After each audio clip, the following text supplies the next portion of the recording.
একবার ভাবুন তো, আপনি প্রতিদিন কত ঘন্টা সোশ্যাল মিডিয়াতে কাটান? 2 ঘন্টা, 4 ঘন্টা, নাকি তার থেকেও বেশি?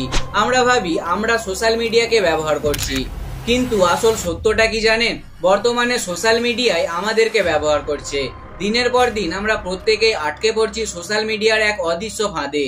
কিন্তু তাহলে এ থেকে এখন মুক্তির উপায়টা কি? আমরা প্রতিদিন ঘুম থেকে উঠেই কি করি? মোবাইলে নোটিফিকেশন চেক আর reel scroll. Facebook, WhatsApp, Instagram এগুলি যেন এখন আমাদের নতুন জগৎ হয়ে উঠেছে। কিন্তু অজান্তেই আমরা প্রত্যেকে এমন একটি মিথ্যা দুনিয়ার ফাঁদে পা ফেলছি যেটি ড্রাগস ও অ্যালকোহলের থেকেও ক্ষতিকর। একবার মোবাইলটা খুললে বুঝতেই পারছি না কখন ঘন্টার পর ঘন্টা কেটে যাচ্ছে। আমরা ভাবছি আর 5 মিনিট, কিন্তু সেই 5 মিনিটটাই হয়ে যায় 2 থেকে 3 ঘন্টা। একেই বলা হয় ডিজিটাল ড্রাগস। এই সমস্ত সস্তার সুখ অজান্তেই আমাদের বন্দি করে ফেলছে। বিভিন্ন রিসার্চ থেকে বিজ্ঞানীরা বলছেন সোশ্যাল মিডিয়ায় আসা নোটিফিকেশন, লাইক ও কমেন্টস আমাদের মস্তিষ্কে ডোপামিন হরমোন রিলিজ করে। আসলে আমাদের ব্রেন যখন কোনো আনন্দ বা খুশির সংকেত পায় তখন এই ডোপামিন রিলিজ করে। যত স্ক্রল করি তত বেশি আনন্দ পাই, আর এভাবেই তৈরি হয় অ্যাডিকশন। আজ একজন সাধারণ মানুষ প্রতিদিনে 4 থেকে 5 ঘন্টা মোবাইল ব্যবহার করে, যার মধ্যে বেশিরভাগটাই কেটে যায় সোশ্যাল মিডিয়ায় রিলস আর ফালতু ভিডিওর পেছনে। একবার ভেবে দেখুন, এই সময়গুলি আমরা যদি কোনো স্কিল শেখার পেছনে কাজে লাগাতাম তাহলে এতদিনে হয়তো আমাদের জীবনটা অন্যরকম হতো। অন্যের কন্টেন্ট কনজিউম করার থেকে নিজের স্কিল দেখিয়ে কন্টেন্ট ক্রিয়েট করাটা বেশি ভালো।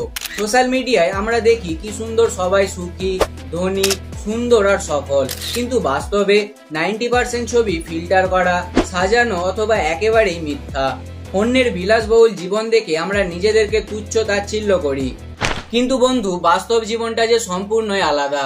যারা সত্যিকারের সফল আর বড় লোক তারা সোশ্যাল মিডিয়ায় শো অফ করার মতো ফালতু সময় কখনোই পাবে না। কি ঠিক বললাম তো?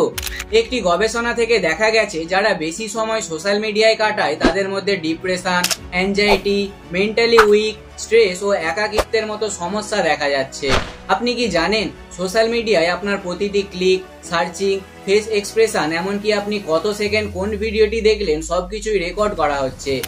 আর এই ডেটা ব্যবহার করে আপনি যেই ভিডিও দেখতে পছন্দ করেন খেয়াল করে দেখবেন সেই রিলেটেড ভিডিও আপনাকে সাজেস্ট করা হচ্ছে। তাই তো আসলে সোশ্যাল মিডিয়ার অ্যালগোরিদমকে ঠিক এভাবেই সাজানো হয়েছে। আমরা ভাবি আমরা স্বাধীন, কিন্তু দিনের পর দিন আমাদের ব্রেন ও মাইন্ডের ওপর আস্তে আস্তে নিয়ন্ত্রণ করে নিচ্ছে এই অ্যালগোরিদম নামের এক অদৃশ্য ট্র্যাপ। ভুয়ো খবর, হিংসাত্মক পোস্ট, ঘৃণার বার্তা, দেখবেন এগুলি দ্রুতই ভাইরাল হয় সোশ্যাল মিডিয়ায়। ফলে মানুষ এখন সত্য মিথ্যাকে আলাদা করতে পারছে না। একই জিনিস একদিকে ছড়াচ্ছে গুজব আর অন্যদিকে বাড়ছে বিভক্তি। সোশ্যাল মিডিয়ার এই খারাপ দিকগুলি শুধুমাত্র আমাদের ব্যক্তিগত জীবনেই প্রভাব ফেলছে না, বরং এগুলি পুরো সমাজের ওপর প্রভাবিত হচ্ছে। তবে বন্ধু, কোনো জিনিসের খারাপ দিক থাকলে তার ভালো দিকও রয়েছে। সোশ্যাল মিডিয়ায় এমনও কিছু ক্রিয়েটর রয়েছেন যাদের ভিডিও দেখলে অনেক কিছু শিখতে ও জানতে পারবেন, যেগুলি বাস্তব জীবনে কাজে আসবে। সবটাই আমাদের ওপর নির্ভরশীল। আমরা সোশ্যাল মিডিয়াকে কেমন ভাবে ব্যবহার করব এগুলি আমাদের ওপর ডিপেন্ড করছে। বর্তমানে সোশ্যাল মিডিয়া আছে তো পুরো দুনিয়া এখন আমাদের হাতের মুঠোয়।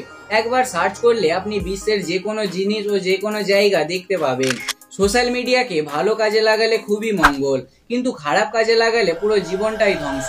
সবটাই আমাদের হাতে নির্ভরশীল। তাই সোশ্যাল মিডিয়ার ভুয়ো দুনিয়া থেকে বেরিয়ে এসে এবার বাস্তব জীবনে পা রেখে চলতে শিখুন। মনে রাখবেন, life is real, not virtual. তাহলে শেষ পর্যন্ত এখন সমাধানটা কি? সোশ্যাল মিডিয়াকে পুরোপুরি বাদ দেওয়া নয়, বরং আমাদের নিয়ন্ত্রণে রাখা। সোশ্যাল মিডিয়াকে আপনি ব্যবহার করুন, আপনাকে না ব্যবহার করতে পারে। যেগুলি একদম অপ্রয়োজনীয় জিনিস সেগুলির নোটিফিকেশন অফ করুন। যে কোনো তথ্য যাচাই না করে বিশ্বাস করবেন না।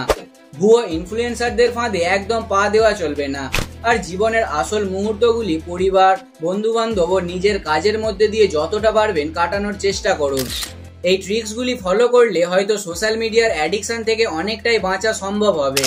নমস্কার, ভালো থাকবেন, সুস্থ থাকবেন, জয় হিন্দ।